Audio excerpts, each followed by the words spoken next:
else in the public gallery? No? Do we? Petty, would you please open our meeting for us? Thank you, Chair. Orange card, second colour here. This is going to be easier from the 21st on, because I'll just ask you to flick out your phones and go to page such and such. Yeah, Something to look forward to.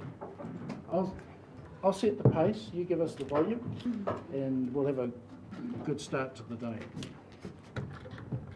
Whakataka te hau ki te uru, whakataka te hau ki te tonga, kia mā kino kino ki uta, kia mā taratara ki tai, he hi ake ana te atakura, he teo, he huka, he hauhu, tihei, maraura. Cease the winds from the west, cease the winds from the south. Let the breeze blow over the land, let the breeze blow over the ocean. Let the red-tipped dawn come with a sharpened ear, a touch of frost, a promise of a glorious day. Can I just make a comment? Yes. That I'm probably the only one here using the cards. No. Oh, and you, but I notice everyone else don't need cards, and I just want to applaud that fact. Trying to be top of the class. Well done, team. I've got Google glasses. Okay, let's get this meeting going. Do we have apologies? Will's just left the room, but he's not an apology, is he? Jareth is in. We have Jareth, apologies from Jareth. He's not coming on Zoom either, is he? No, and Mike Mike Paku is apology. Is he coming on Zoom? No. No. So we have apologies from Jareth and Mike. Could they please be confirmed? Can someone move the apologies? Anyway, will you do? Craig will second. All those in favour? Aye. Do we have any notices before we start this meeting? No notices. Item 2, conflict of interest. Do we have any conflict of interests? We have hundreds, but okay, thank you very much. Confirmation of the minutes of the 29th of July. Do we have any alterations to the minutes or any? No alterations. Do someone move the minutes to confirm those minutes on the 29th of July? Yep. Anyway, a seconder please, Martin. Thank you very much. All those in favour of confirming the minutes of the 29th of July? Aye. Approved. Now, the other one we have is an award to John Huggins. Unfortunately, John can't attend today, so I'm wanting to put this off. I spoke to John, and for those of you who don't know, John's the guy who often comes to our meetings. He also often attends, regularly attends Hastings District Council meetings. He's one of those people in our community who is very aware of and very keen to contribute to what happens in our region. So he's sick at the moment and he can't come. So I'm just going to defer that over to the next meeting, and hopefully he can be here. Okay. Follow-ups from the previous meeting. Are there any follow-ups? There are, Chair, so there are several there. They should be self-explanatory.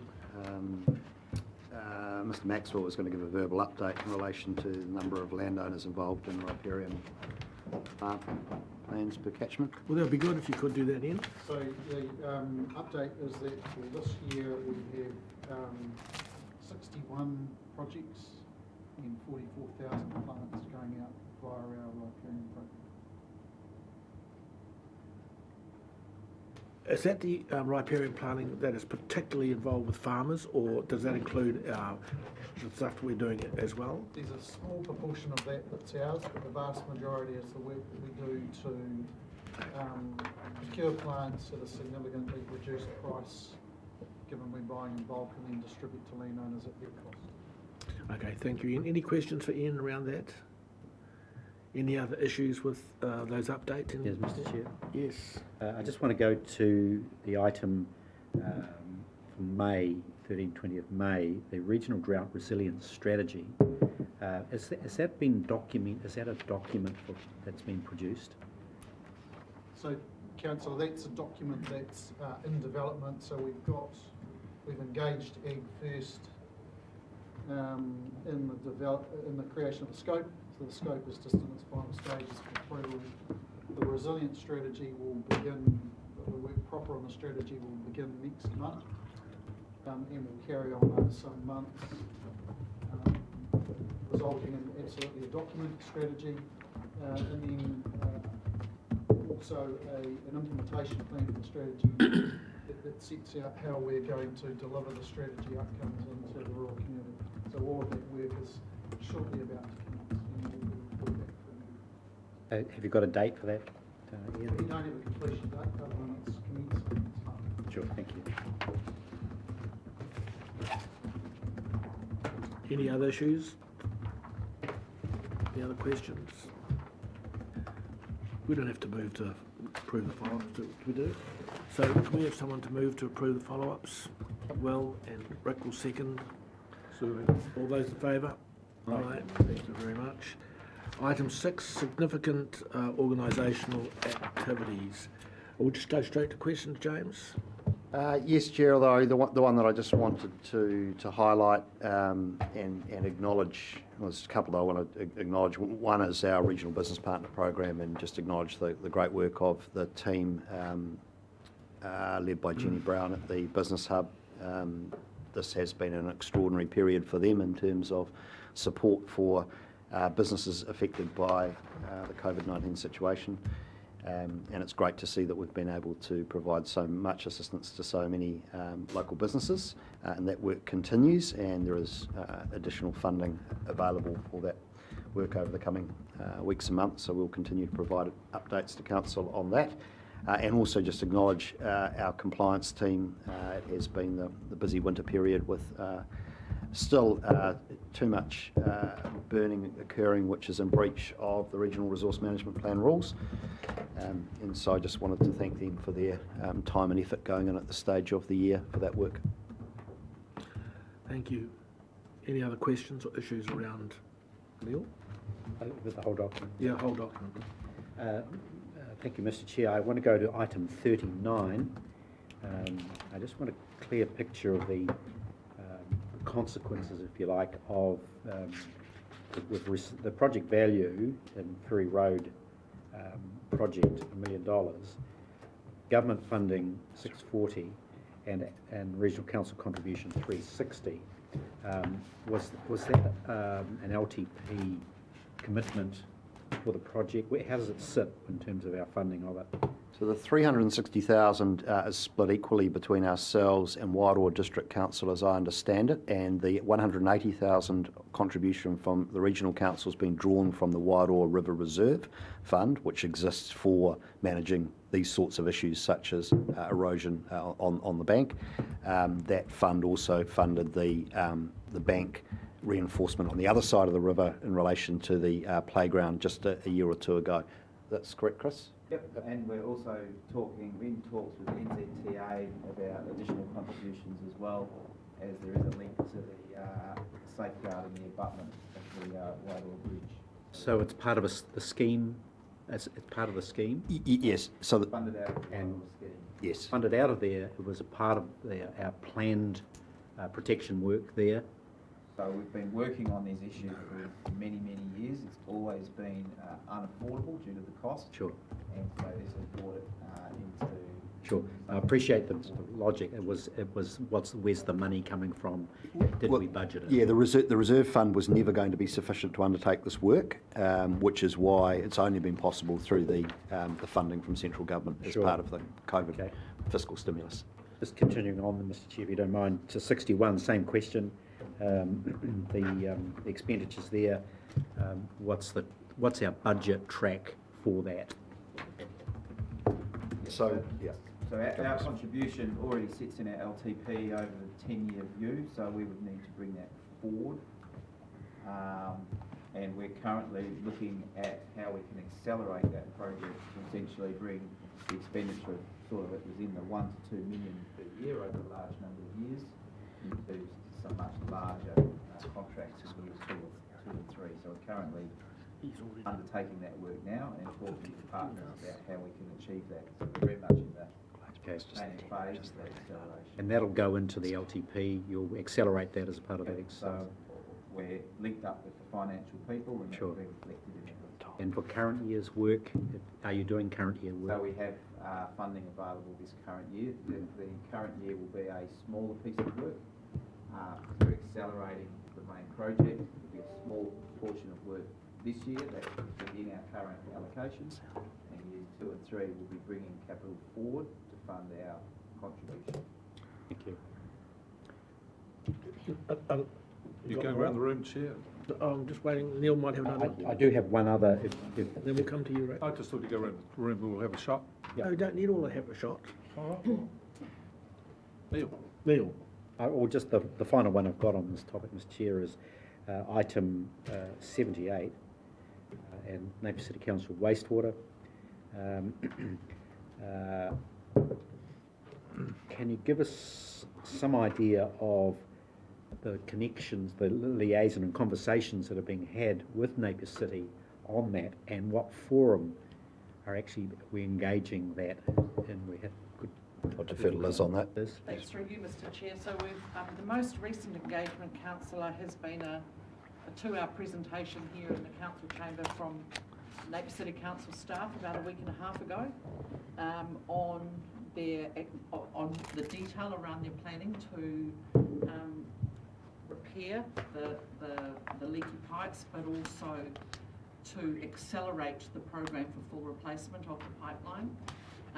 They presented us with a really good overview of the risks from their perspective, mainly operational risks, and we did acknowledge that 1 or 2 of those are outside of their control in terms of meeting the 30th of October deadline, and by that we mean sea conditions and weather is one, and the other is that the boat that they have to use is still tied up in Auckland and unable to be moved under level 3. But having said that, there may have to be a little bit of give and take on that, but they are certainly progressing towards achieving that by the 30th of October. Great. Thanks for that, Liz.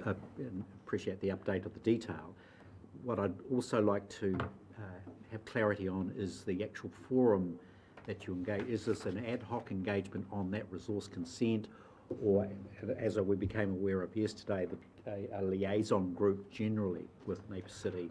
How does that work? So this is actually more of a compliance issue. It's dealing with the abatement notice, and it's a regular meeting held between compliance staff and Napier City Council asset management staff, and this was one that I was also invited to. Okay. Sorry to pursue this, Mr. Chair. I am interested to know about the broader picture in regard to Napier City Council infrastructure and what conversations and dialogue we're having to understand both our long-term plans around this. Is that something you do? So I understood that there was going to be some kind of forum discussed at the leaders, at an elected representatives level. I think that was a resolution from council pre-COVID. I suspect it's probably got lost in the COVID situation, so that's probably something that needs to be picked up Sure. here. Okay. Thank you. Now we'll whip round the room to Rick because he's just desperate. Several things I'd just like to comment on. People capacity and health and safety. James, I spoke to you some time ago about the program of first aid, mental health first aid. It's a program we've got running in conjunction with the St John ambulance, etc., about helping people identify issues about depression, etc. Are we doing any more with that? So we do have a wellbeing program, and mental health is a key focus of that. In relation to St John's, I've got a feeling, actually, Kirsty's not here. Look, I'd need to come back to you offline. Come back to me on that. I've got a feeling that we've had St John's in very recently. It's a program. Yeah. Predator-free Hawke's Bay, a big tick to the person who put in the pun, predator-free as ring-fenced, 3.65 million. Mohaka plan change, are we going to re-alter our plans with regard to this, given the changes signalled in the RMA? Kerry? No. So what changes in particular are you? Well, it seems to me that what we've got here is that we're progressing this as the law once was. There's been other changes. Are we seeing a change in how we're managing this? So at the moment we have just been engaging with tangata whenua, so there hasn't been any actual plan development per se. So we have that ability to pick up the changes within the RMA. Okay, thank you. On the hydrological study, I see the Hiratonga Plain scheme is under review. We've done work on the couple of rivers. I'm just asking, what are we doing at the moment on the Tuki Tuki? Done the Narora, the Tutai Kuri, where's the... So there's no, in terms of that work, there's no work currently being undertaken on Tuki Tuki. Our focus at the moment is working with the Upper Tuki Tuki ratepayers around opportunities to remove gravel from that particular river. And we're having a meeting with them this evening. But in terms of a sort of a longer term upgrade to the level of service, that's programmed in behind. Hiratonga Plains, and what we will be... That's all I want to know? Yep. Thank you. Clive River, dredging. There's an issue about the infilling of the dredging there. The local rowing club's written, complaining. Are we doing something to ensure it's suitable for water sports? Everything we can to secure the land. If you recall, we went for a land-based discharge. That issue is becoming critical. We need to sign that deal off to ensure that we have a land-based disposal mechanism. So it is becoming critical. We really do need to sign that deal off this month to take that project forward. So if the deal is signed up this month, when would the dredging start? So the dredging is scheduled to occur in February, and that's what we've been consistently reporting to the community. Obviously, they would like it done sooner, but that's when the rig is available. Okay, thank you. Am I right in understanding there's only one suitable dredging rig in New Zealand that can do the job, and we've got to work in with their schedule? It's not something we can dial up when we like. So we've got to work in with other restrictions of activities on the rivers as well. Yep. So February is the current schedule. And because it's on 84, 85, 86 Harwea Park, just report that the chairman led a very important delegation there to continue to plant kahikatea. Thank you very much to Michelle for supplying the material. And she's got more for us. It's got more. We're going well. Going well. Craig, and then you anyway. Thank you. To James, reading point 82, which was regarding the infringement cases that have or going through the courts, not asking you to comment on those, but it reminded me one of those cases of some incorrect reporting earlier in the year of a member of a faculty from one of the universities. And we were quite offended by that. I wondered what had happened in and around that to get some response from the individual and the institution concerned. So I've drafted a letter to the individual and to the institution, and it is poised ready to send the moment the judge delivers his sentencing on she delivers the sentencing on the 11th of September. So I wanted to make sure that the judicial process was fully completed and a sentence had been delivered before taking that matter up with the academic and the institution concerned. All right, thank you. Anyway. Kia ora, thank you. This one's probably for Liz, number 76. Can you give us some indicative timeframes of when those resource consent conditions will be implemented? So they were circulated just last week to both Napier City Council and to the Regional Council applicant, here on my right. So we're waiting for their feedback, and they're principally around the need for a stormwater management plan, and what's going to allow the consent holders to be able to work up the drain to look at the activities on site. So I'm not sure, did we give you a timeline to respond? No, so we're both Napier and ourselves are looking through the detail, and we'll be working through our consent planner we have engaged to help manage that consent, and then we'll be providing our feedback. So I haven't got a time frame in my head. Before the end of the year? Oh, definitely. Okay. Yeah, it should be in the next month or so. Yeah. Fine might be in order. The second question is just around climate change. and it's just asking when we'd expect an organisational annual carbon emissions audit, when that might come to us. So the corporate carbon footprint work around particularly establishing what our boundary is, and then the calculations, that work's been progressed at the moment, and we're expecting the report to be delivered to us internally in September. So best case scenario would be at the end of September, but probably sometime in October once we've had time to consider what we've received. Thanks, Jess. Yep. Thank you, anyway. Any other questions? Will, sorry, I didn't see you Thanks, there. Chair. Right in front of me. Could I just refer to point 90, CHB District Council and their wastewater discharges? Just on the meeting, just very briefly, like I've been involved in the meetings and consultation, just wondering how the staff feel they're going with on track to their, particularly their focus on, removing water discharges and onto land. Defer to Liz or Malcolm on that one. Yep, so look, I'm actually happy to pass on to Malcolm, who's actually, we attended the meeting, so do you want to just give a response to how you feel the meetings are tracking? Yes, so this is following up on basically the direction where there has been non-compliance, how that's to be fixed. So there's a major strategy that Central Australia have come up with to improve sewage discharges for basically addressing all their sewage discharges and the conversations we've had. They're looking at money being able to reticulate back to Waipawa and then discharging from there. They're looking at discharging to land in climate rather than to the river. So I guess our questions have been how soon and affordability. Where's the funding coming from? So there's conversations around that. But they've got a clear program. Some of it's subject to funding to the whole treatment of their wastewater. Thank you, Malcolm. Okay, one more please, Chair. Yes, certainly, Will. Point 91, production land use consents, toki. Just following up on those who haven't engaged to date, just wondering what forms that's taking, because we've talked about a database quickly being out of date with land ownership changes and things like that. How are council undertaking that engagement? So, Chair, there's a larger conversation we were keen to have with council about the operational side of the implementation of this.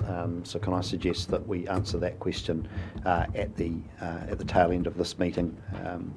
We thought that we would give council a full briefing of the rollout of that program. Happy with that, Will? Yep. Okay.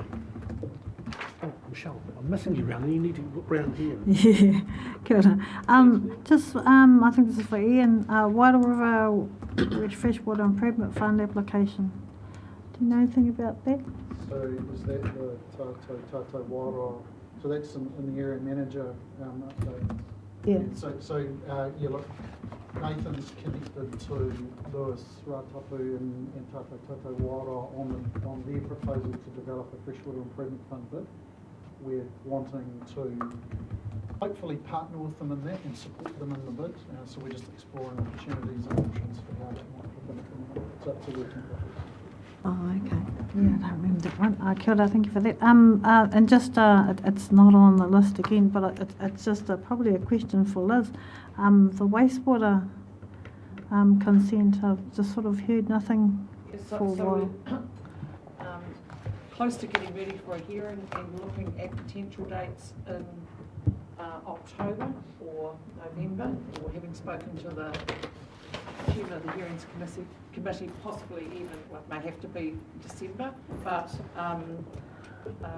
yeah, we are at the point of just trying to work out dates now, so it's getting close. Okay, and sorry, Rick, so just one more question. It's probably the same one again, Liz. The 250 plus submissions for the tank plan change, I suppose, because Mike's not here. Are we able to ask how many we're for and how many we're against in those submissions? It's one for Kerry, so... We don't know that yet. We're still processing. There's in the region of 1,500 pages of submissions. 1,500 so pages. we're still processing those and getting those into our submissions database. It's unclear to us what, how many are supporting the plan and how many are opposing certain points of the plan. So we're hoping to provide you with an update, but we just don't have that information yet. And because I'm new at this, is that normal, that sort of number? Yes. Oh, okay. Good on. Just a quick one on the Clyde River dredging. Are we able to, how is that funded? Chris?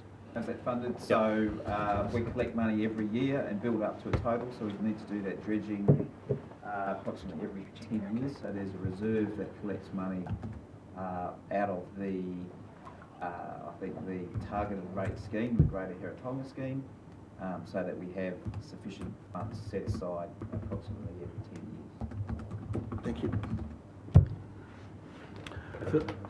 Sorry? Happy to move. Thank you, Neil. Move. We have a seconder. Anyway, will second, just to receive those reports. And thanks for everyone's involvement. It just shows you how involved you all are. Well, All those in favour? just one Oh, comment on it, Mr Chair, okay. just briefly. A 95-point monthly reporting framework is an heroic effort. So thanks to the staff for doing that. And I think we ought to think about putting this into our auditing framework, Craig, as a part of the rigour that we've introduced into monitoring operations. So well done to staff for a tremendous report. Thank you, Neil. Anyway, do you want to comment? Oh, ditto. Ditto. Okay, all those in favour of receiving that? report? Aye. Aye. It's carried. Thank you very much. Minor items not on the agenda. Do we have any? We have Martin, then Michelle. I've got one topic with two names, planting days and Utu. Ooh, Utu. Goes both ways, Utu. Good and bad. Utu is reciprocity. Yeah, reciprocity. Okay, so Michelle. Kia ora. So my one's on induction process and probably just a comment on the kahikatea. Anyone else? Craig? Regarding the rates newsletter.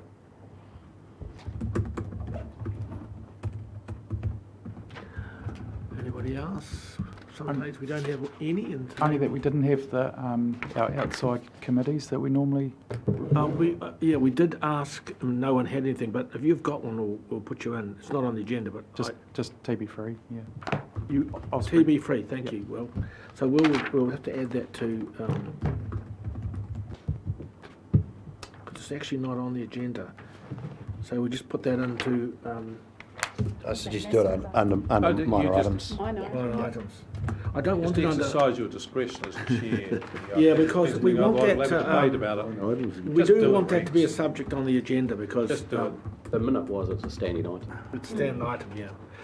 Okay, we'll just have a look at it for a moment. Right, so we have 4 items. Right, we'll move to decision items. Item number 8, which is a report from the Regional Planning Committee. Who's taking us through that? Please. So, Kerry can? Yeah, I suggest Kerry comes. I think the report's pretty straightforward, isn't it? It is. There are a couple of developments, though.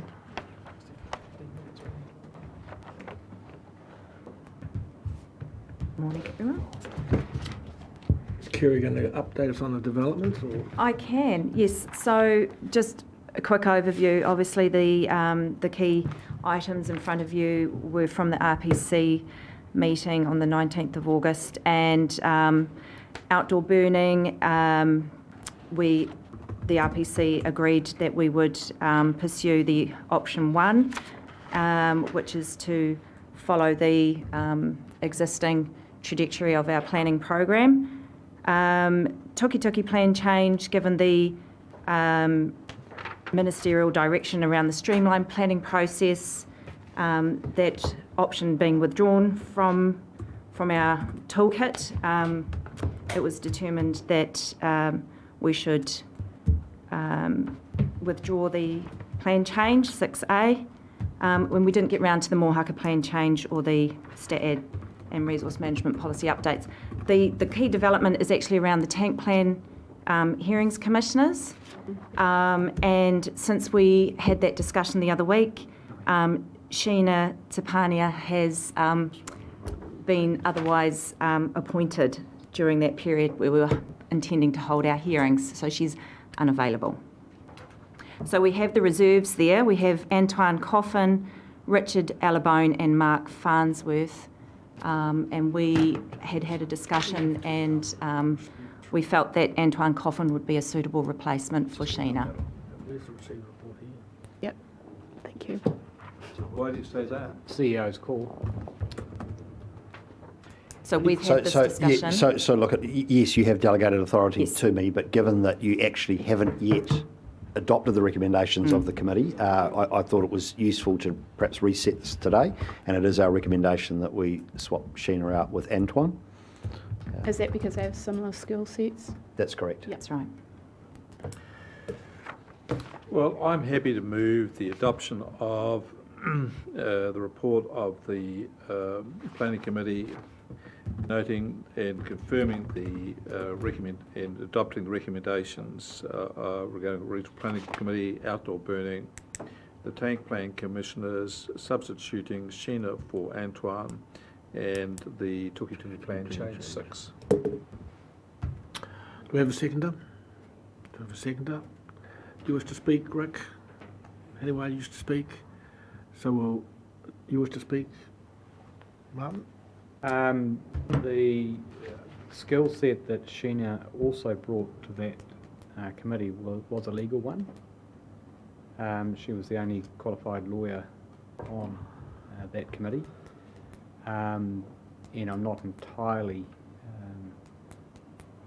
comfortable just on the hoof without going back to the long list. Whether the absence of, I know it's a much berated profession, but this is going to be a really Herculean task. 1,500 submission pages and points and issues of scope and relevance and procedure and all the rest of it. That skill set could be valuable, and it's now not there. So I'm just wondering if there is some cause for pause on that. The other point was just to note that it will be important that the Regional Planning Committee minutes record the link back to paragraphs 50 and 51 when they are prepared, which were about industry best practice and working with industry in the interregnum between now and the preparation of a plan change. So I just didn't want that to fall on the floor. It's not in the summary to us, but it is important that that be in the minutes. Thank you, Martin. Any other comments?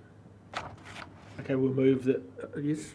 Does have one comment to close? Yeah, you certainly can. I just didn't think you wanted one since you didn't well, open. I was just going to let it slide by, but decided I would comment that I think having 5 commissioners, all of whom are male, is in actual fact failing on our behalf. I know that others have different views about that, but Sheena was the only woman we had on that, and I do think balance by gender is important. If we expect to have a change in terms of having more women succeed in taking on leadership positions and so on, well then we need to promote them. And I think next time we come to this, I expect a stronger, more careful search to give the council a wider range of options to look at. I was disappointed at the narrowness of the range and felt we didn't have it. I'm not blaming anybody. I just want to say I think that is important. And just give notice, the next time we come to this, it will be one of the key criteria I will be hammering. Thank you, Rick. Chair, before you take this to a vote, it might be worth us just updating the council on the fact that based on the volume and complexity of submissions received, we now believe that hearings will not be able to commence until May next year rather than March next year. And on that basis, we have sufficient time to further consider these appointments. So if you would prefer that we revisit those, then we'd be very happy to do so. Obviously, we will need to ascertain availability for that time. Thank you, James, but because you have breached our rules, I'm going to allow anyone now to breach our rules too. I obviously don't disagree with you, Rick. in terms of the pool of women we have, but that's sort of the practical situation it seems we're in. We only have 2 to choose from. How many, Kerry? Oh gosh, I can't remember off the top of my head. I think there were around 20 from the recommended list that we gave you. There were other females, but their accreditation had expired. There's various circumstances, or they were unavailable. So it's not necessarily that they aren't part of the pool. It's just they're not part of the pool right now. So, Okay, team.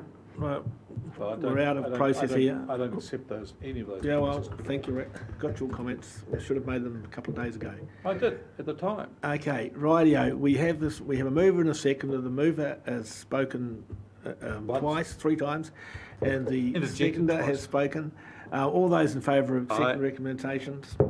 Aye. Against? One against. I'm against. Who was against? Yeah, I think we need to revisit it, Revisit what? the makeup. Oh.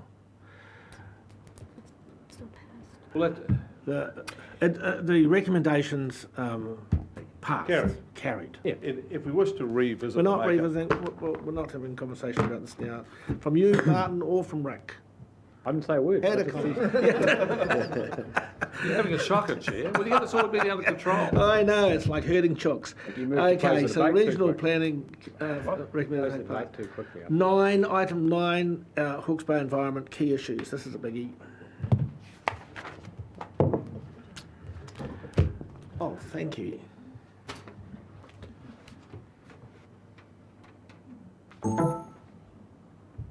Jeff, would you be best to sit, just to one side so everyone can see the screen? I'm just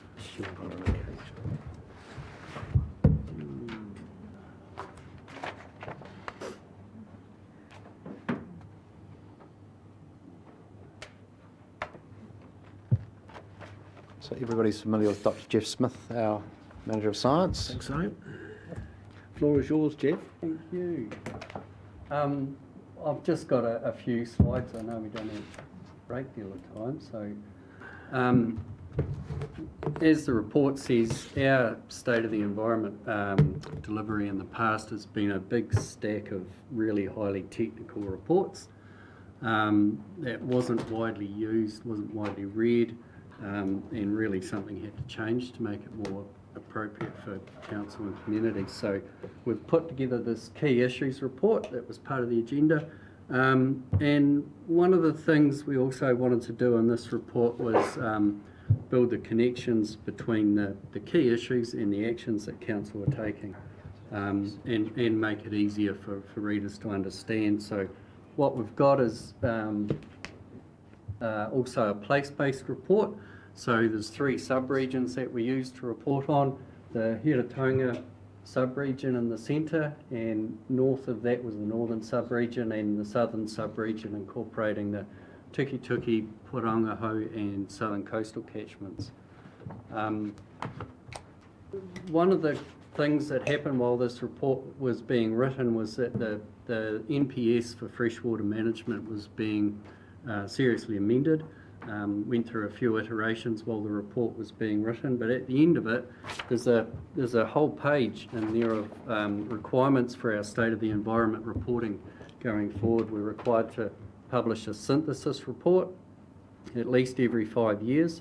So in that respect, this key issues report is more aligned with what the NPS is requiring.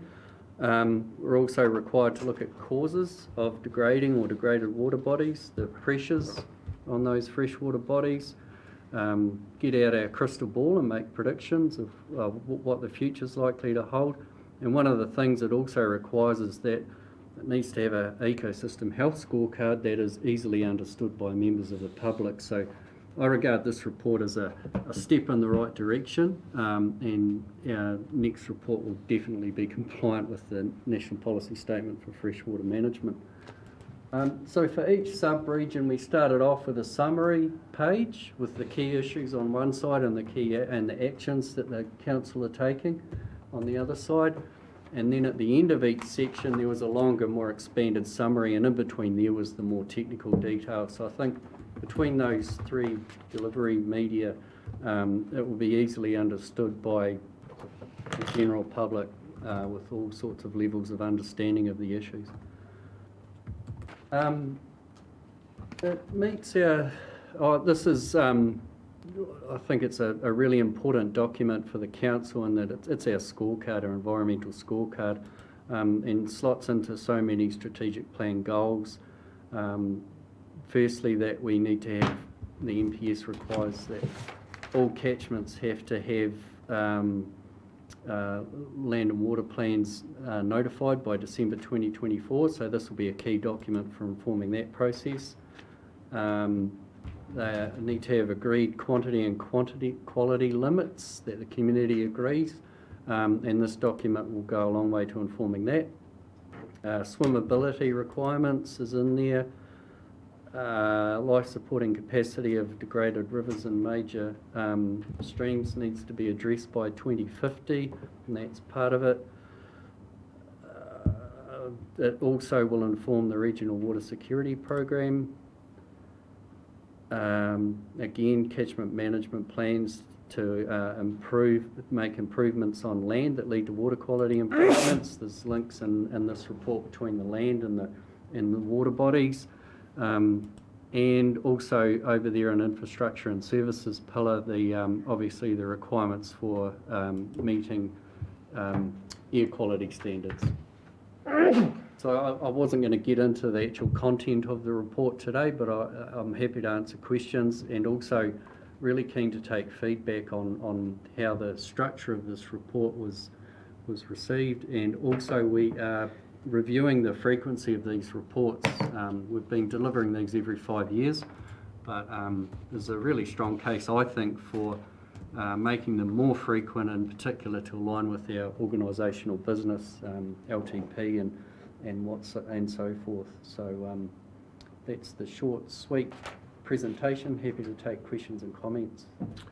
Anyone? Questions? Kia ora, Jeff. Thank you for presenting and giving us the opportunity to look at reframing these reports.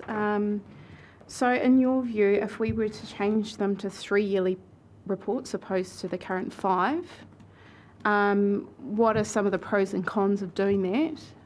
And how easily can that be implemented within the teams? I think it's going to be less of an effort than publishing those highly technical reports that weren't well read anyway. And I think the value is there. I mean, that motivates the science section, so the value in delivering it every 3 years, it's our core business. I don't see a problem in moving it to, say, 3 years. Other questions? Neil? Oh, Will? You go. Kia ora, Jeff. Just one question around I read it a couple of times. You made the point on groundwater quality and specifically nitrogen, and you referred to the reason is the application of fertilisers. Like, I just wouldn't be quite sure if you'd pinpoint it on just applying fertilisers. The reason, perhaps more the whole land use, the way it's managed, would be more accurate to me,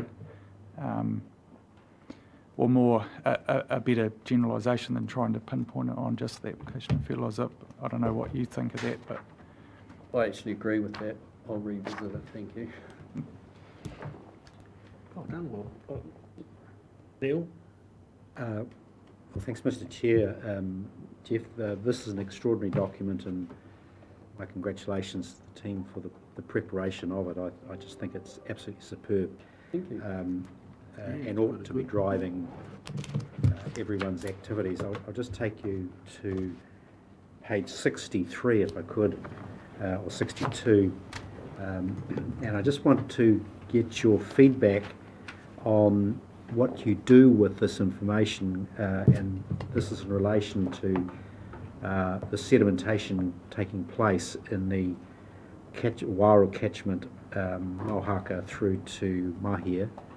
And we've got the highest level of sedimentation going on in that zone, and obviously driven by the surrounding erosion-prone area adjacent to it. What conversations are you having with Ian and his team about this sort of data and guiding the work of the catchment team in that area? Yeah, so we're in the same group as the catchment management sections, and they are very close conversations. We bounce off each other, so what we want to be doing is providing a scorecard going forward for the improvements seen through the likes of the erosion control scheme. So that involves actually more monitoring than what we're doing here.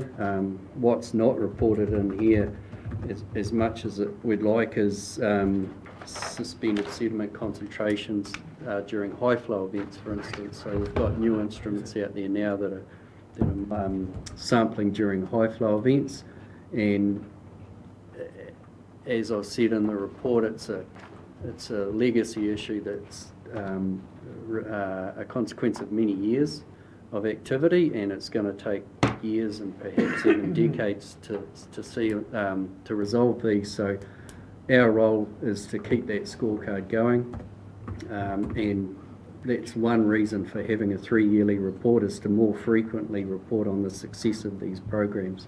So I guess the short answer is very close and frequent conversations with those sections. If I could, Mr. Chair, I could go through, be here all day taking you through, but I'll just choose one other topic, and it goes to page 94 of the report, and I'm just interested in the third paragraph down. You're referencing, this is in relation to the total nitrogen prescription there. The third paragraph, it came as quite a shock to me to see Awatoto as being the worst or the highest nitrogen loading in the region. You've ascribed a cause as likely localised primary production. I'm surprised by that analysis, and particularly would be interested to get your feedback on contribution that the wastewater discharges are likely to have or may have in that zone, which would be an equal contributor, or my view would be a significant contributor there as well. Have you got any comment on the analysis going on at that site and the attribution of cause? Difficult with nitrogen to attribute causation, although the wastewater discharges will be associated with the likes of E. coli bacterial discharge, so we can use fecal source tracking to identify the presence of that.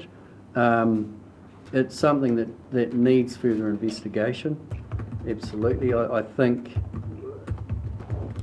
it ties into one of the parts of the significant activities report was that there's been some modelling done on nitrogen offshore and the distribution of that, and the presence of nitrogen offshore is a big chunk of it is from the ocean itself, and then there is significant nitrogen coming down through the waterways and offshore as well. But I would consider that those wastewater discharges also contribute. And one of the key things is that it seems to be localised to Awatoto, so that to me is a key difference from the other parts of the coast that don't have as high a problem. Just by the way, where's the site there? Can you identify the sampling site? It's slightly offshore. They go out in a boat and take it offshore. Sure. Do you mean longitudinally? Yes. Is it opposite the fertiliser works sort of thing, or further along? Or? Exactly, I couldn't say, sorry, but yeah, it's around that vicinity for sure. Thank you. Yeah. Thank you, Heniwa, then Craig. Yeah, just maybe just a comment for improvement in terms of the summary page. You have key issues, which are fantastic, key actions, and then possibly a third section of qualifier that relates to those key actions around how successful or how far along the journey that you are in that, because you have actions but you're not sure what's been completed and what's uncompleted. Yeah. So that would be good to know.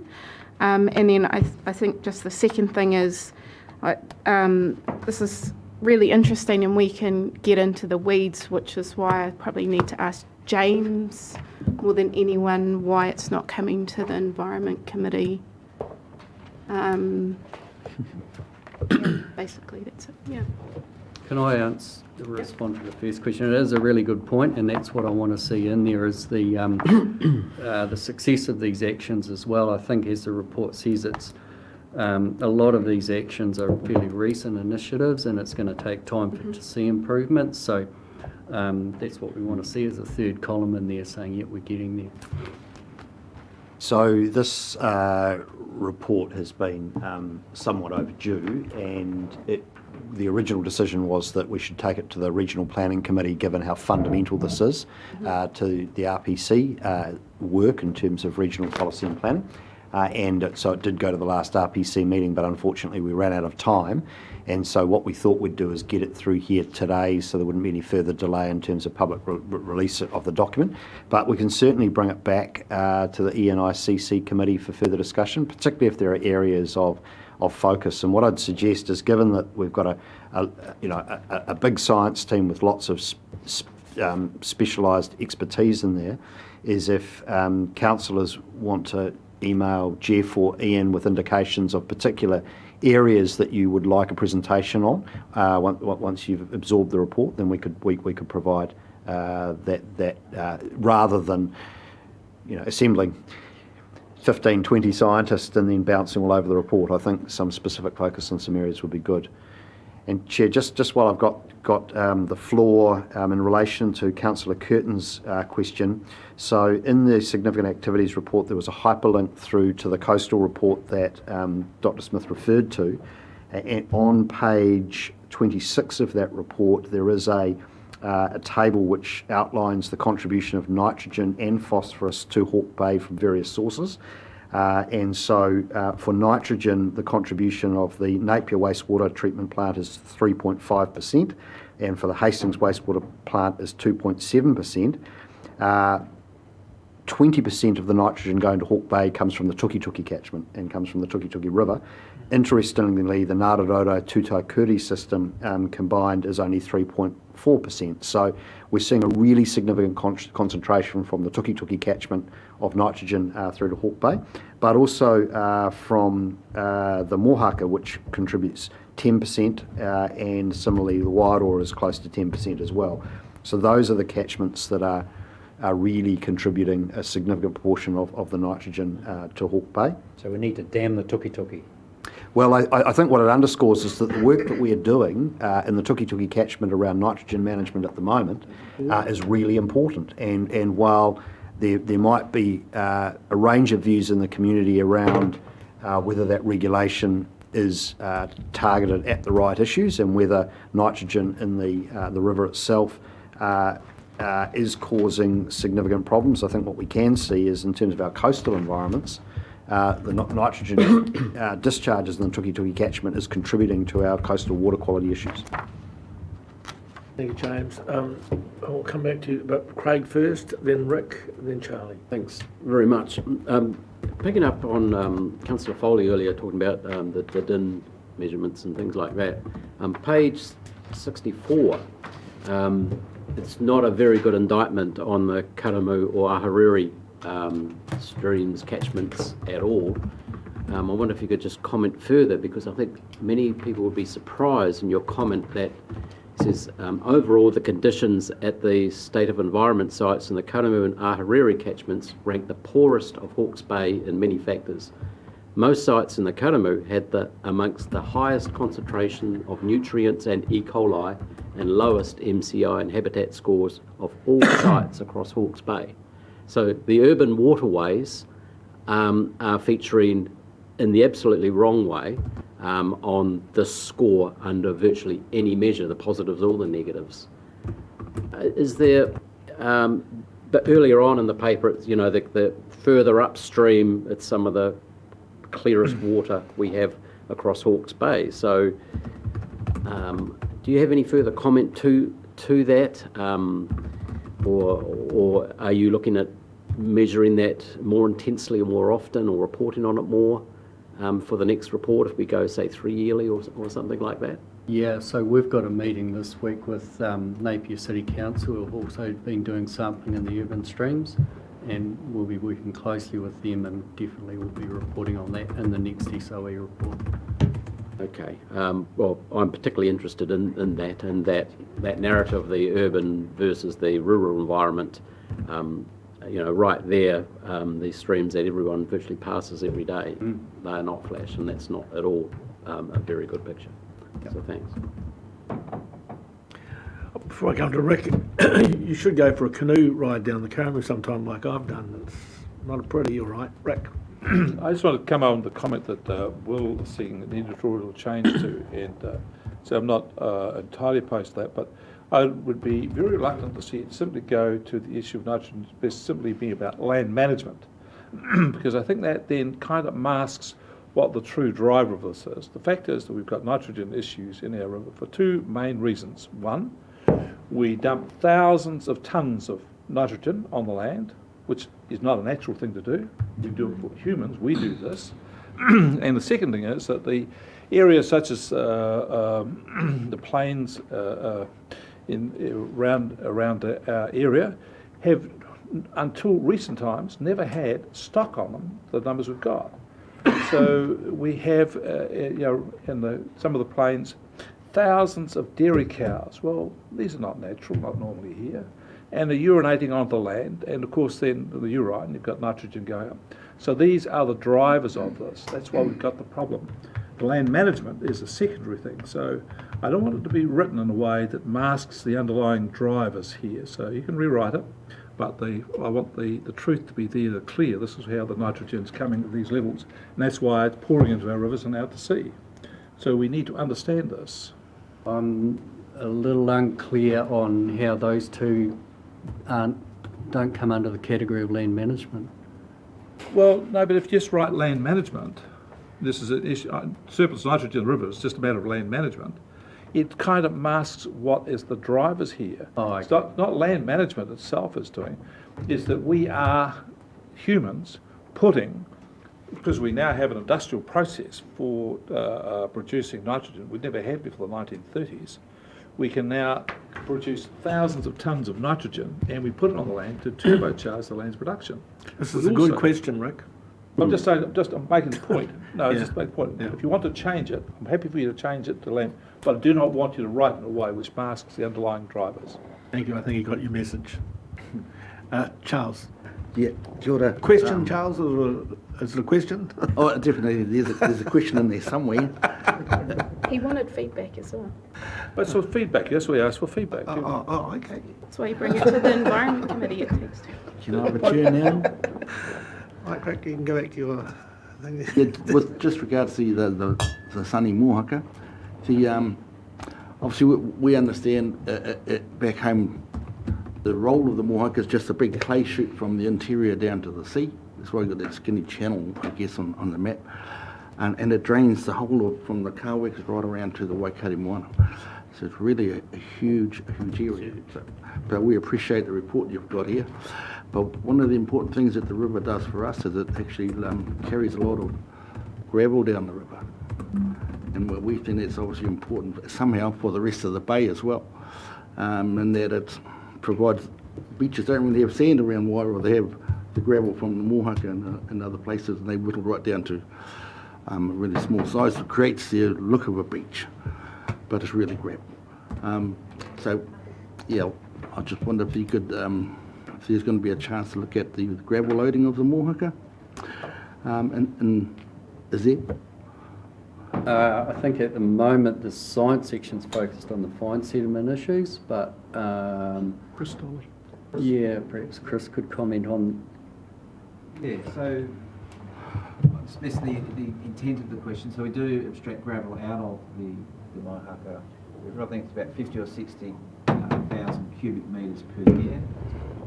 And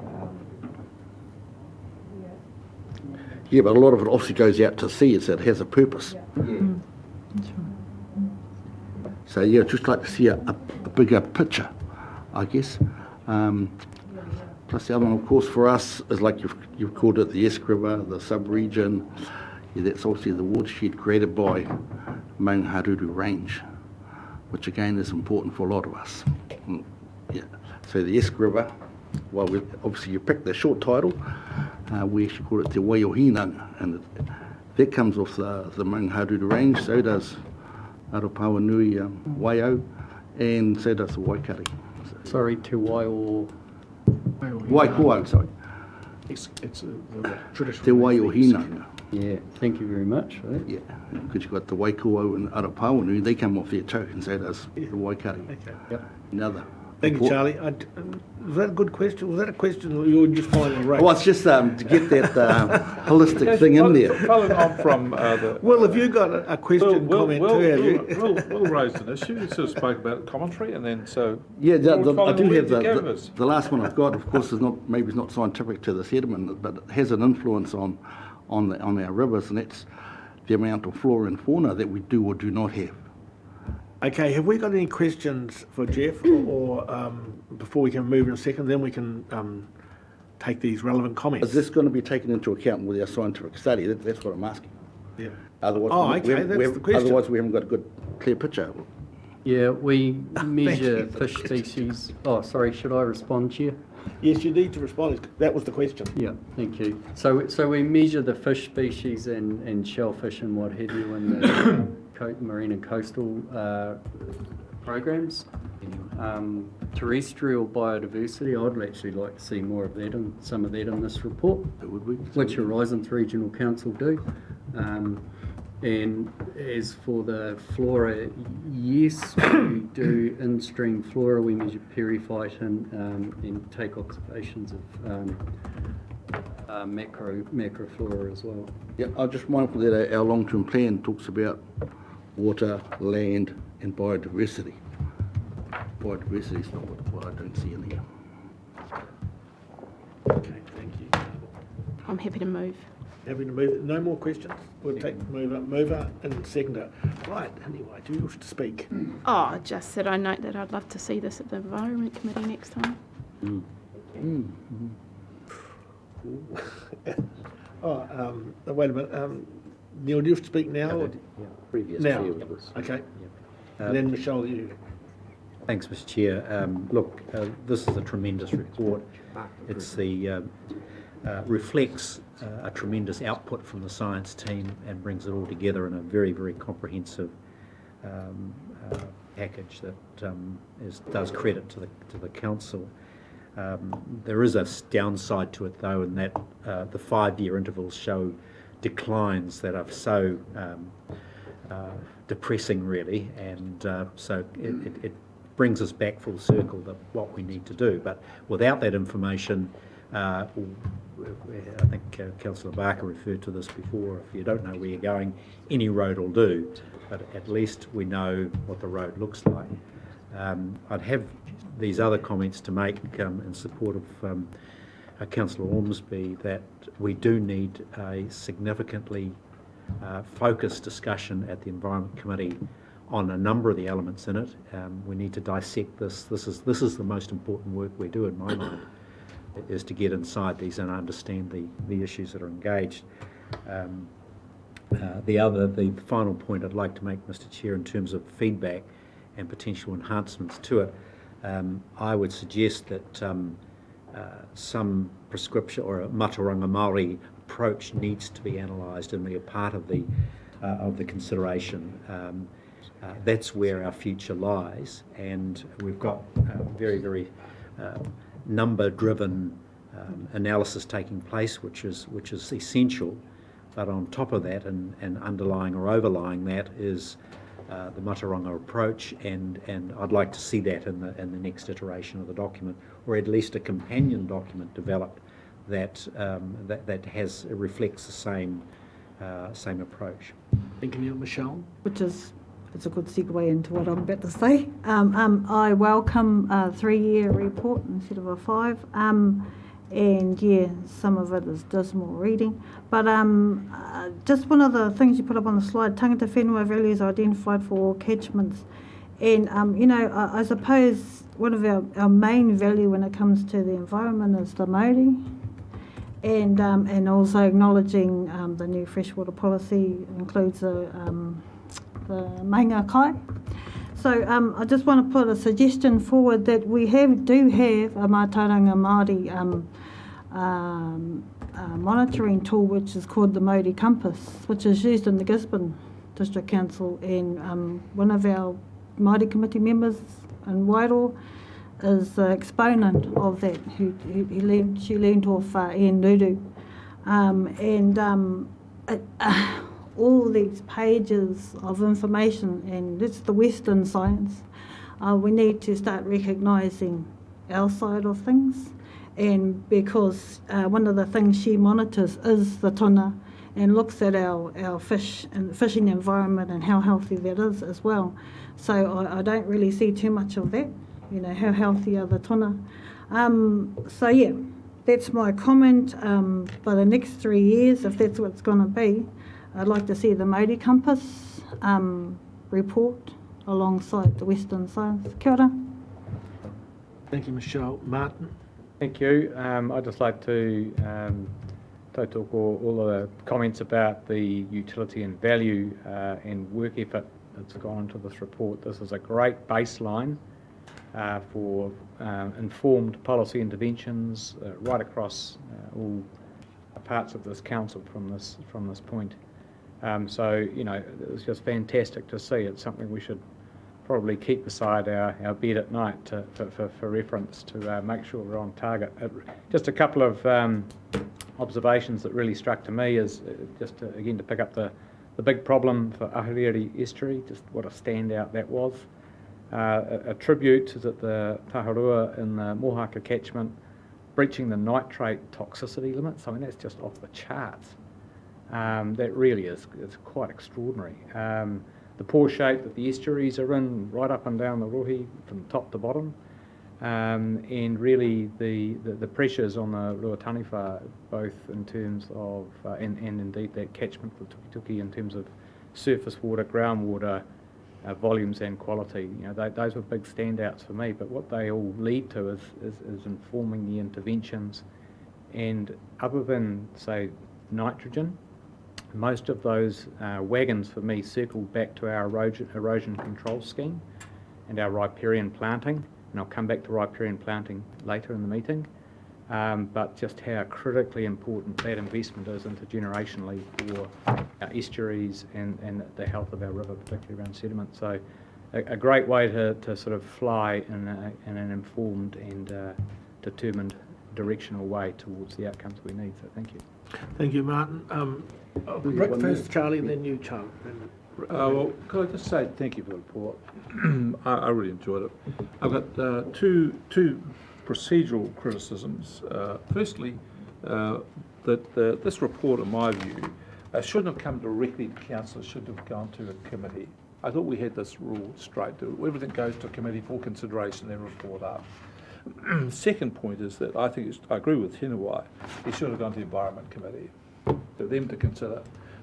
And the third point about this is that, as much as I like your report, I'm frustrated in it. I feel that I'm driving forward by looking into the rear vision mirror.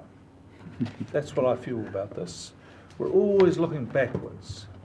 And it's great to look backwards. You need to have the rear vision mirror, so you then got a sense of having travel this path, where you're going to go to. But we can't always travel by the rear vision mirror. And the other frustration I have about this is that there are things in here which we know and we should be doing. For example, we do know that the karamu, for example, suffers because we've cut all the trees away from it. The sun gets to it, heats the water and the heat with the nutrients in it means it grows all these weeds in it. We know that. And we've had, before this council, we've had demonstrations of how when we shade the karamu, weeds die. What have we done to plant the edges of the karamu to shade it? We've known this problem for a long time, and I just can't see that. We have this tension. Councillor Graham makes it very clear. Had some trees planted near a stream that fed into the karamu, was told by the council to cut them down because they're too close. So the trees have to go way back because that's what the engineers want. But the environment people would have a different view of it. I don't yet see how we resolve this at this council. Honestly, I don't. And I've been here now, 6 years and 7 years and seen the same problem. So my frustration is we're writing about the environment and looking backwards in 5-yearly chunks, but I haven't really felt that this council is getting this grips with us and driving us into a different future hard. And that's why I would really like to see this go to the Environment Committee. So we can see this and say, right, that's what road we've been. We want a different road and to push things, to make things happen. I don't get a sense of that. That's my frustration with this. No criticism of you, I criticise ourselves as councillors and governors because this is not what we've done. So I welcome the report coming more regularly. I want it to go to the Environment Committee. I want us to look at this more carefully about the road we have travelled to make sure that that's in front of us when we make our decisions about where we're going to drive this council and environment for the future. I don't think we have done a good enough job yet. Improving, but need to get better. Thank you, Rick. Charles? Just a quick one on the two Chita Lakes. You mentioned it here. Obviously, one of the big influences was the diverting of Sandy Creek, which you said was a good idea because it helped stop sedimentation. But when I drive past it, actually looks like all it did was drain the land and made good farmland.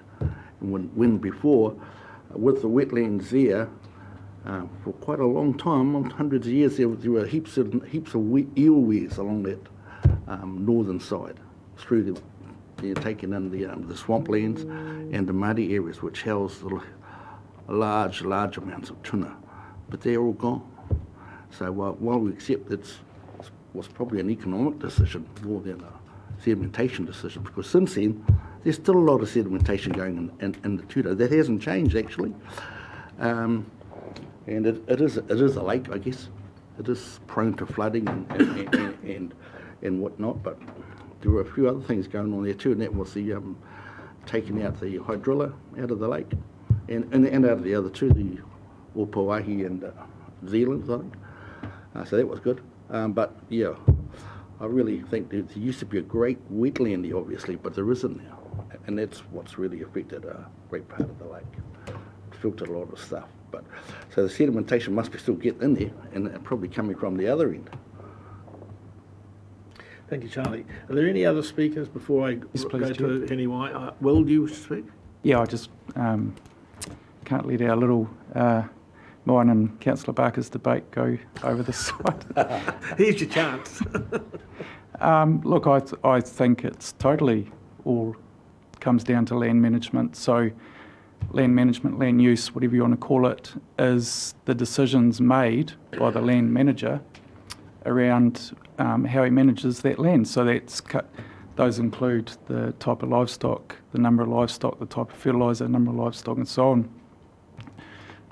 So I, totally believe that that's the impact, positive or negative, that land management can have on environmental outcomes. With regards to livestock being unnatural, well, perhaps, yes, in case of New Zealand, but around the world, Mother Nature developed millions of animals before our time that grazed pasture lands around the world. So to call it unnatural is not correct either. And even the path that we've gone down the last few years, being pushed to plant pine trees, monoculture of pine trees over all our hills and even some of our better lands now, that's not natural. So all I'd say is I'd refer you back to the video that I showed in our strategy planning early on in our term with regards to land management and the impact that has on sediment runoff and filtration through our soils. That was the best way I could kind of show you at the start, and I did that because it is very important as to what we're trying to achieve here as a regional council. Thank you. Thank you. Well, any other speakers before we go to Hinawai? I think everyone spoke. So before I do go to Hinawai, I want to say a word too. So Jeff, I think this is a fantastic report. I 100% agree with Neil on that. I think you've really done a great job highlighting the challenges which we've got. I think anecdotally we've always known it, and we've seen reports in the past. We all know that the Karamu is in a dreadful state, that the Ahuriri estuary is in a dreadful state, and we are putting the remedies in place to fix it. And I think you did make a comment, this is going to take a long time. It took a relatively short time. It's easier to destroy something than rebuild it. And your report and the work that you and your staff do are the basis of us to make decisions of how we fix these things. And we have started, and I'm really proud of the work that our team does and the progress that we've made to date. But I also understand the journey is, it's a long one. So I just want to thank you and thank your staff, if you could convey that. We really appreciate the work you've done, and it, as Neil pointed out, it's a fantastic report. So thank you. And I'll pass over to Heniwai to close us off. Yeah, sure. Chair, I'd like to add another recommendation. Sorry? Can I add another recommendation? Oh. She can amend the motion if she wishes to. Yeah, she's It opens up for a second round of debate, of course. Yeah, be careful what you're wishing for. Oh, I don't think it's a hard ask. Okay, what do you want to do? It's to be able to have this report examined through the Environment Committee, to be able to look at the additions and the alterations we talked about in today's meeting. I just don't think we've given it the justice it deserves by trying to give it half an hour in this meeting. Neil, you happy with that, seconder? So, I think that's an easy one for us. We don't have to debate that, do we? We can just add that in. Thank you very much. Thank you. Right. So all those in favour, we have a mover and a seconder. We have the addition to receive and adopt this report. All those in favour? With the addition? Aye? Aye. Against? Passed. Thank you very much, Jeff.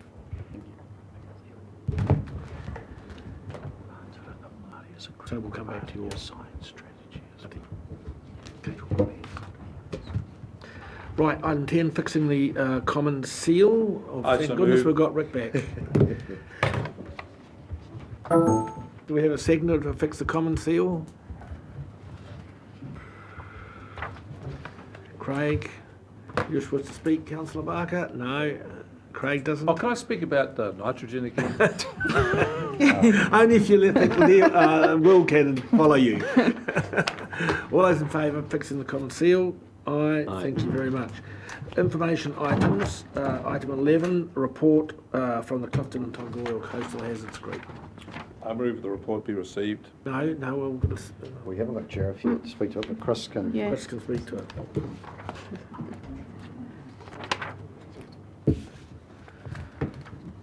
Okay. So I guess I'll just take the report as read and happy to answer any questions or queries you may Questions have. for Chris? Or happy for Rick to, Or happy to Councillor move. Barker to go Okay. straight to the point.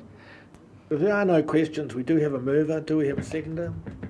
Seconder, Martin, just to speak. Do you wish to speak, Martin? I was at the meeting and the key item was obviously the establishment of a steering group to appoint some advisory resources around the tricky funding issues that we have discussed in workshops. So that's going to be obviously critical to taking the strategy forward into the implementation phase. That's what I really want to say.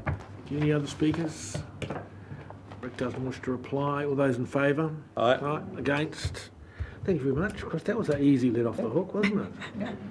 Excellent, clear report. Was. Item 12, discussions of minor items. Now we will start with Martin. Is he? No, he's left the room. Well, it says done. Michelle. He's over. Mine's induction process. So when I came onto here, I haven't gone through any sort of induction process. So I remember us getting in a bit of a kerfuffle, one of the hui, because I wasn't aware of the process. And it's the same thing with the Māori committee. They have also requested that there is an induction process. It's also health and safety issue as well. But just to keep everybody's mana intact. If you came on to my marae, I'd make sure that you are aware of the tikanga and the kawa of that marae. It's just the same. I expect the same with me coming onto this position. And so that's that comment. And the other one is about the kahikatea. So that everybody knows that was actually the kahikatea. There's probably another 100 or 150 to pick up their 5-year-old kahikatea, and we desperately need to get them into the ground. They were part of the 5,000 trees that went to Takitimi Marae last year through Matariki Tūrākau. And so I had gone in contact with the person who was in charge of that to make sure that was okay for them to come here. The purpose of giving those trees back to you guys was about koha from us for the work that's being done around our urupa, our wāhi tapu. So even though, okay, we'll pay rates and, that work is being done, there's money put away. This is a way for our people to give back for what's been done for us, and appreciate that. Kia ora. Thank you, Michelle. I'll talk to you a bit after at lunchtime about that. Martin, we'll come to you now. I thought Martin missed his tip. No, Call, he wasn't no, he's got utu. We're down to dying to know. Careful. We need to be careful not to have them. You've got 2 items, Martin. One was. Well, it's one item with 2 names. So you want me to start there? Mm-hmm. Yeah. All right. Look, I had the great privilege to play a bit of a cameo role in a couple of 3 planting days that Councillor Ormsby organised quite recently, which I thought was just outstanding as a role model. 4,000 plants planted, and I just want to pay tribute to that. I mean, Hiniwai and who are, I guess, much relied on support person, put together. Is that Cam? Put together. They're not only from nursery. I mean, these were planted from seeds. I mean, they got the seeds off the plants, and they made the seedlings, and they promoted the event, and they did all the liaison with the landowners, and right through to telling us how to do it, setting it all out. We got there at 9 o'clock, and there was just plants everywhere ready to go. And then she's put on the kai, right, out of her own putia, and she's cooking the sausages. Right, and I just want to give a big shout out to that. Under the rubric of, we need a model for our ECS. We've seen a lot of reports about ECS, and one of the key issues is, interactions with landowners, but the momentum that you could establish from that model of building up from the ground through a community has really been exemplified here. And I guess that's where I get to the U2 point, and I hope I get through this. Because I remember Justice Joe Williams saying that there are 3 principles you need to have a decent society in life, and your entire legal system could hang off it, and they are mana, whanaunatanga, and utu. And utu in the sense of restoring the balance, the positive side of utu, and replanting trees is restoring the balance. It's, I guess, it's a form of reciprocity towards the planet and towards our rohi in particular. So with that in mind, and I'm going to try something a little bit on the edge here for me, so I'm a little bit nervous about it. But aroha mai, he mana hau he pikareri. I'm a fledgling chick at this. But anyway, tēnei te mihi atu ki a koe. E aku hoa mā o te kauniheri a te arohi o te matua Māui. Kei te hikoi I te kororo a Hiniwai. Hei wāhini tino kaha a Hiniwai te mahi, ki te mahi. Hei kaitiaki tino mohia ia I te taio. Hiniwai no reira e tika ana hoki ki kōkoe te tiamana o te komiti o te taio. Ko tēnei te whakatauki ki a koe. Ko te manu e kai ana I te miro, nona te ngāheri. Ko te manu e kai ana I te mātauranga, mona te ao. So, nō reira, mai mutu e konei, he toki koe.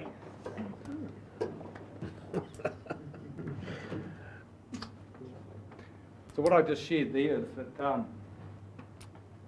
I think Hinawai's appointment as chair of the Environment Committee is entirely apposite in light of Hinawai's ability to reveal the adage of walking the talk. And she is a great steward. The work effort and the work ethic revealed through that those planting days really lends her well to that, and that's what I want to acknowledge. In part, at Utu for a slight last week where I was perhaps procedurally not in the most appropriate shape in what I did with putting a motion and maybe out of turn in doing so, but in part through Utu at a broader level for what this kaupapa brings to the table. Thank you. Thank you, Martin. That was the best minor item we've had since I've been here. Well done. Thank you very much. And yeah, I just want to endorse that too anyway. Fantastic, mate. Now, Craig, that's going to be a hard act to follow, mate. You've got some grumbly things on the. You've got some grumble about the newsletter, have you? Oh, well, your intro. Oh no, get your tissues, everyone, because this is quite moving. Boy, we need a cup of tea. But I'll cut to the chase so we can get to the cup of tea. My point is about the rates newsletter, which has recently gone out with all the rates demands from the Chief Executive, which is fine. Its mission is to inform us all and ratepayers, etc. But I think it only tells half the story because it itemises the expenditure and it itemises where expenditure's going, which is absolutely valid, etc. But most importantly, for each one of these, there's a revenue line or a contribution on the other side of these. So yes, it takes about $57.5 million per annum to run this organisation, but I think it's very important that our ratepayers, our stakeholders, owners understand that actually there's the revenue component, which be charges, user pays, government, central government contributions such as under transport there, returns from the investment portfolio which can fluctuate year to year, various fees and even contributions with the other councils. So my request is that for future newsletters, actually both sides of the discussion are incorporated to help better inform ratepayers and to help better inform some of the decisions that might be coming upon us over the coming months. Thank you, Mr. Chair. Thank you, Craig. We won't comment on that. Will, you're the last one. And this is a good chance for you to, since you're the last speaker, to have another go at Rick. No, you're not allowed to count things about fertiliser. Thanks, Chair. Yeah, Osprey doesn't really involve So just a quick update on Osprey and possums, obviously. But so Osprey held 3 farmer meetings up in Northern Hawke's Bay to keep the affected farmers up there up to date with the latest on the TB outbreak. Probably just the point to make out of that was some farmers are really hurting. They've really hurt through this process. As we know, it was a perfect storm of TB outbreak, movement control, drought, COVID restrictions. And so the question has just been raised really around the fairness with that compared to the M. bovis outbreak and the program and the compensation that farmers are getting in that program. The only other point to make to it, I guess, down in CHB is there is some farmers certain the possum numbers have got well over the target, I guess, set by council, and following on from that is obviously the concern that what's happened in Northern Hawke's Bay is definitely at risk of happening down Central Hawke's Bay. Thank you, Will. Could I just quickly respond to that we do recognise that there is an issue which is fed into the review of our biosecurity functions, and so the Environment Integrated Catchments Committee will be receiving a report from the independent reviewer who has looked at this function, and we will be presenting council with some options around how to respond to what is undoubtedly an emerging issue around the performance of the possum control program. Thank you, James. Anecdotally, I just got a text from one of my fruit growing mates who shot 40 possums last night. Oh. Which is quite significant. So thank you everybody for that, for those minor items. That was excellent. That's the end of our public meeting. We're going to move into public excluded. I'll move going public excluded. Thank you. Consideration of the minutes. Thank you, Rick. Seconded for that. Aye. Looked at you, Uppy, but you weren't. Martin came on board. All those in favour of moving to public excluded, just to confirm those minutes? Aye. Aye. Thank you very much. So, we are public excluded. What do we... Mr Chair, can I just, before you race into that one, apologies for the lateness. I was online in Zoom, but technical difficulties didn't eventuate, so I made my way here. Okay. Apologies. Are we shutting down the wiring? Yeah, we're shutting down.